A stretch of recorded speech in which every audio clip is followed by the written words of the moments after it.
Okay, friends, if you haven't already done it, I highly recommend that you download Zoom Cloud Meetings from Self-Service.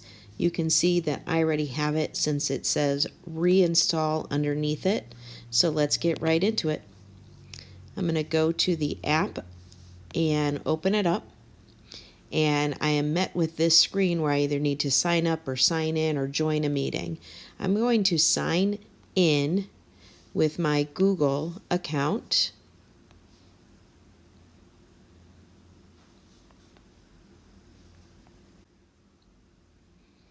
And from here, I now have my dashboard where I can set up meetings, add contacts, schedule meetings.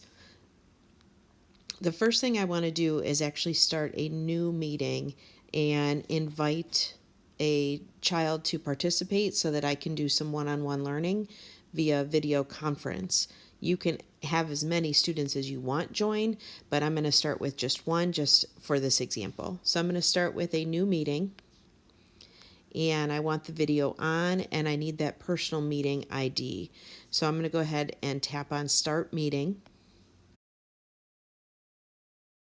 I'm going to give it access to my camera and also to my microphone if it asks. Okay, I switched views because I want to be able to show you what I'm doing, and once I start a meeting, I can't screen record. So I'm going to start a meeting in here by going to New Meeting, and you'll see that it defaults to video on as well as giving me a personal meeting ID. So I'm going to go ahead and start a meeting, and you're going to see my camera recording my iPad. Normally that would obviously be me. Hi. But I'm going to go ahead and select call using internet audio because we want to be able to hear one another. And at the top it says you are using this device's audio.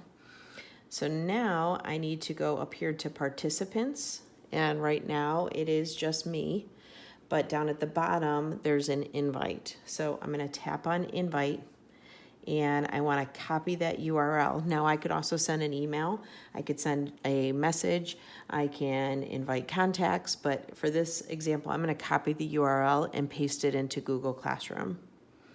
So my URL is copied. I'm going to go over to Google Classroom, and I've got a Hetman homeschool that I'm going to use for this example because it will be just with my daughter and I. I've got her iPad here next to me. So Hetman homeschool, I'm going to go to classwork and to the plus sign, and I'm going to start a new assignment here for video conferencing. And then here in the instructions, if you wanted to put down like the meeting time, you could obviously do that. Obviously no points. And due date, maybe that is the date of your meeting as well. I'm going to go up to the paperclip, and in the link, I'm going to paste. So right there, it pastes it in, and I'm going to go ahead and tap on add, and then I'm going to send this. And you can see up here there's a red button, and that is showing that I am actually in some type of recording app right now, which is actually our Zoom meeting. So if I tap back here, the meeting is still running. It's just me right now. So let's switch over to what the kiddo sees to sign in and how they join. So students can get Zoom in their self-service as well. I already did that on Abby's iPad, but again, it's going to be right at the bottom because it's in alphabetical order. So jumping over to her app, I'm going to tap on Zoom, and she's already logged in. She can join a meeting here, but I'm also just going to flip over to Google Classroom where that link was there for her. So this is open, and I'm going to go to her Google Classroom.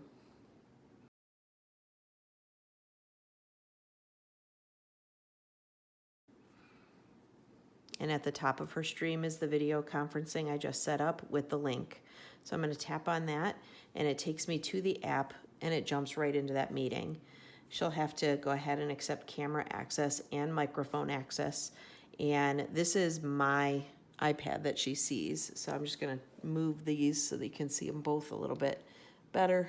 So we've got my meeting, which is hosting, and this is what she is going to join. She can choose to join it with or without video.